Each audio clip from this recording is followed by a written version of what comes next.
अस्सलामुअलैकुम दोस्तों, हमने मोबाइल रिपेयरिंग के साथ साथ एक वीडियो बनाने का सिलसिला शुरू करने का सोचा है, जो हम आज पहली वीडियो बनाने जा रहे हैं।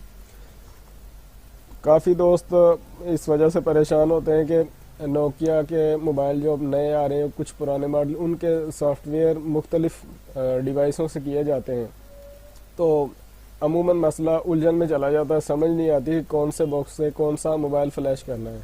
तो हम तरतीब के साथ आपको तमाम डिवाइसों के बारे में और नोकिया के जितने भी मॉडल हैं सब के बारे में, सब इकसाम के बारे में आपको बताएंगे कि कौन सा मोबाइल किस डिवाइस से और कैसे फ्लैश किया जाता है। इसके साथ साथ आपको ये भी बताएंगे कौन सी डिवाइस से किया जाने वाला सॉफ्टवेयर ज़्यादा पायदार और सिंपल है। तो दोस्तों, मेरे पास नोकिया के सॉफ्टवेयर करने के लिए एक डिवाइस है, बेस्ट डोंगल। इस USB वाले तमाम फ़ोन जितने भी नोकिया के हैं सब के सॉफ्टवेयर किए जाते हैं। तो मैं ये सिस्टम के साथ कनेक्ट करने लगा हूँ। तो ये देखें आप, ये मेरे हाथ में बेस्ट डोंगल है, इसको मैं अपने कंप्यूटर से कनेक्ट कर रहा हूँ और साथ में मैं इसको सेटअप ओपन करता हूँ। ये देखें, ये इधर मेरे पास पड़ा हुआ है। दोस्तों, आप मेरे कंप्यूटर की स्क्रीन पर देख सकते हैं बेस्ट डोंगल का सेटअप ओपन हो चुका है। मैं थोड़ी सी मालूमात दूंगा इसके बारे में, बेसिक मालूमात जो है, जो लाजमी होना चाहिए। तो दोस्तों, मेरे पास एक फ़ोन है नोकिया का, एक नोकिया का मॉडल है जिसको मैंने फुल फ्लैश करना है। साथ में आपको उसकी फ़ाइल डाउनलोड करने का तरीका भी बताऊँगा। आप स्क्रीन पे गौर करें मेरे कर्सर पे, तो इस लाइन में आप देख सकते हैं मुख्तलिफ चीज़ें लिखी हुई हैं। सबसे पहले हमने फ़ाइल डाउनलोड करनी है, हम नेवी मैनेजर ओपन करेंगे। आपके कंप्यूटर पे इंटरनेट कनेक्ट होना लाजमी है और अगर ज़्यादा अच्छी स्पीड का हो तो ज़्यादा मुनासिब है।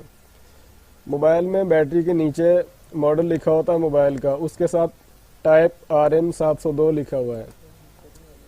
आप अपने मोबाइल में चेक कर सकते हैं। इधर ये मैं आपको दिखा रहा हूँ, आप इधर देख सकते हैं। इसके बाद हम सिलेक्ट मॉडल में से अपना मॉडल तलाश करेंगे। मोबाइल का जो मॉडल मेरे हाथ में है वो RM702, ये आप देख सकते हैं, ये कर्सर इस पर है, C203। मैंने इसको सिलेक्ट किया। इससे नीचे ये तीर के निशान को आप देख रहे हैं, इस पर क्लिक करेंगे और अपनी मतलूबा लैंग्वेज सेलेक्ट करेंगे। जैसे कि हम पाकिस्तान में हैं तो हम उर्दू PK सेलेक्ट करेंगे। सेलेक्ट करने के बाद डाउनलोड फाइल पर क्लिक करेंगे।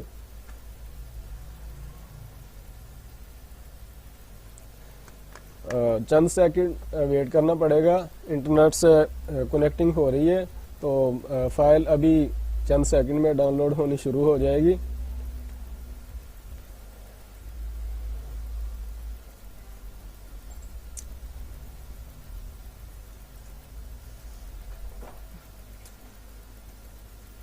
दोस्तों, मैं आपको साथ साथ बताता चलूँ, इस मॉडल के लिए हमें 3 फाइलों की ज़रूरत है।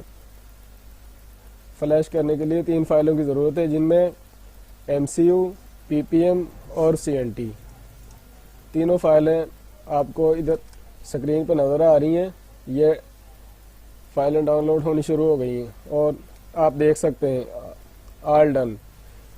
अब हम ऊपर नज़र करें, गौर से देखें तो ऑटो फाइलें भी डाउनलोड हो गई हैं और साथ में मॉडल भी सिलेक्ट हो गया है, फाइलों की तरतीब भी खुद ब खुद लग गई है। तो दोस्तों, हमने dead mode, factory set, normal, reset life time, इनको चेक कर लेना है। उसके साथ मोबाइल में बैटरी डाल के, या तो मोबाइल बंद हो या बैटरी को निकाल के दोबारा डाल लें और फ्लैश पर क्लिक करेंगे तो मोबाइल को हम बंद हालत में USB से कनेक्ट करेंगे। अगर ऑटो फ्लैशिंग होना शुरू हो जाए तो ठीक है, वरना पावर बटन के साथ साथ में पावर बटन भी प्रेस करेंगे। दोस्तों आप देख सकते हैं स्क्रीन पे फ्लैशिंग होना शुरू हो गई है। इसमें